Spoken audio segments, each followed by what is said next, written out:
Greetings, family. Greetings, sacred sisters. So, today I wanted to talk to you about colorism, mixed heritage, okay, women of mixed heritage, and the Black mother wound. I've been working with quite a few women of mixed heritage at the moment.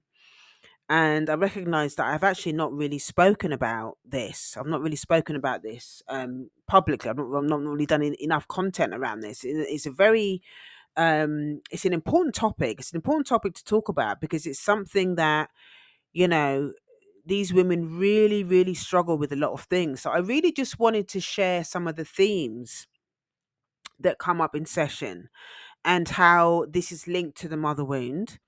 And again, it's important to really think about these things because, this is going to have an impact on their identity. It's going to have an impact on how we treat each other.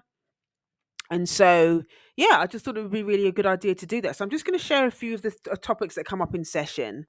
And obviously, if you resonate, if there's things if you've got any feedback or anything about anything that I've shared, then please contact me because I think this is something that I'm going to start sharing a lot more about moving forward. So the obvious thing that I see in session is that there's the person that's of dual heritage can often have exiled, abandoned, rejected the black part of themselves. And I see this happen particularly when the mother is white, because they can't. It's almost like they have to exile that part. They have to, deny that part of themselves in order to stay in a relationship with the mum. Because quite often the white mother doesn't have the tools. Obviously, because she's white, she doesn't understand what it means to be black, and so she's not able to hold space for her daughter around that conversation. So quite often, the daughter is left feeling ashamed about that part of herself, and she's had to exile that part of herself in order to stay in the relationship. So a lot of the work that I do with them with these sisters in session is to talk about that, to be able to talk about how that actually showed up. It might not be that the mother was, out and out racist, out and out saying negative things or whatever, but sometimes the absence of the conversation or a deflection from the conversation, or maybe the mother's defensive about the conversation, there are different ways that the daughter may have been silenced, or she may have been told unconsciously that it's not okay to talk about, the fact that she's half black, you know so that is a very painful thing. And so there's a lot of shame that often comes up with the client around that. So there's an opportunity there for us to do some shame work, and for her to really talk about what it means. And I think that, you know, these women of dual heritage often seek me out, because the mirroring for them is very important. It's almost like working with me as a black female therapist gives them permission to explore that part of themselves, to actually let that part of themselves actually reveal itself, because it hasn't been safe for them in the past, or with their white mother, to actually reveal and talk about and explore what that part of themselves actually means. It's not been safe for them. So the mirroring in the therapeutic relationship for them is also really, really important. It's really important. The other thing that comes up in session as well is this thing about um, the mistrust.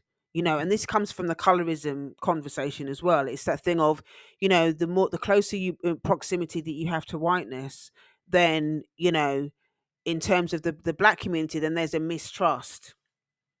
There's a mistrust with people that are lighter skinned, because we know that in the on the plantations with our ancestors, that was also used as a way to divide.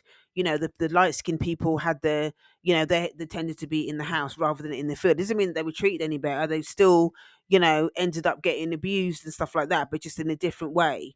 But somehow being in the big house, being closer to massa rather than being in the field under the sun, they kind of convinced us that somehow that was better. um so that creates a lot of mistrust, within the black community. I hear stories about, you know, dual heritage, mixed heritage women being bullied by black women, and that can sometimes be a projection. That can be, the black, that may well be the projection from the black woman. It could be self-hate that she's projecting onto the the woman of mixed heritage. She might be that, oh, well, you think you're nice because you're of mixed heritage and all the rest of it, because you're light skinned, you think you're better and all the rest of it. There's all of these toxic things that we've internalized, that we believe about ourselves, or what we believe about other people, that we've internalized. Our internal oppressor, then starts to get acted out, and it divides us and keeps us separated from each other. And sometimes these conversations are really painful to have. They're really painful to have, but it's important for us to be able to recognize what it is, how we've internalized it, and how we play it out, how it gets perpetuated in our relationships, and how we see each other. I had one, I've on a few occasions, actually, I've had mixed heritage people, when I've done workshops and stuff like that, I've had mixed heritage people inbox me and ask me, is it okay, am I allowed to come to the event? Am I allowed to come to the event? Because they recognize that they're not always welcome.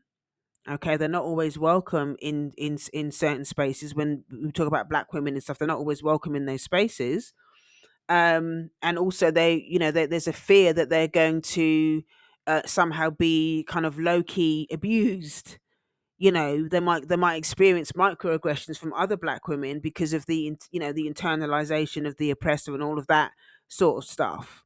you know I've also heard some very difficult stories from black women as well, where the mothers have been black, light skin, of mixed heritage, and they've used that as an excuse to abuse the child that may be darker skinned. Yeah, they've used the fact that they're lighter skinned as a kind of way to abuse the child who's lighter skinned. So they might name call, don't go out in the sun, and they've got a lot to say about the child's skin color and all of that. All of these ways that these people have internalized racism, and then playing out all of this stuff and thinking that they're better than the child. They're somehow, because their proximity to whiteness is closer to their child in terms of their hue and stuff like that. Again, this comes into the power dynamic with the mother and the child, and so there's a lot of stuff to unpack. Again, another thing that comes up as well sometimes in mixed heritage children as well, is that there's a lot of shame that they have around, the fact that they're part white as well. The fact that there is so much, being white is so loaded. Is so loaded, even though, um, yeah, it's just very difficult. It's just a very loaded conversation. And quite often there can be a lot of shame that comes out of it. The fact that that one parent is white. Um Sometimes the white parent again won't accept it. It can be either parent that won't accept the child, the fact that the child's half black. Sometimes the child was conceived out of the fetishization. Oh yeah, let's have a mixed race baby, all that kind of stuff. I hear that as well. I hear that a lot. Or the fetishization, or the exoticness, of somebody that's of dual heritage and stuff like that. And so the child then just feels, objectified. She's very objectified, and it's very difficult for her to then find her identity and what her just finding her own way in terms of her ethnicity and stuff like that as well, because what happens is her identity becomes something that is externalized. She can only feel good about herself based on what the external judgment or the external acceptance is. And she finds it very difficult to actually find her own way in what's comfortable for her. So, yeah, I think these things are, really, really important. I'm just having a look at my list and see if there's anything else. Yeah, there's isolation. There's isolation around, where do I belong? If I go to the, to the side where there's loads of black people, Sometimes they get anxiety because they feel like, oh, maybe I won't feel welcome because I'm too light skinned. Maybe there's going to be mistrust or whatever with other black women. They don't want to be bullied by other black women because of it. They don't want to be yeah, there's a different set of issues that people of mixed heritage have to deal with, and sometimes people with darker skin can feel like, oh, well, you're all right, you're of mixed heritage, your proximity to whiteness is closer than ours, so you're okay. But actually, being mixed heritage comes with its own challenges around racism and oppression and stuff like that, and I think it's important to name that. It's important to name that, that they don't, it's very difficult for people of mixed heritage to find spaces where they can actually have these conversations honestly. So if you're of mixed heritage, okay, and you're struggling with all of these things, you're not on your own. Okay, you're not on your own. And there are, if you are of mixed heritage, and part of your mixed heritage is of African descent, then you are welcome to attend my workshops. I do work one on one as well with people of mixed heritage, as I was saying before.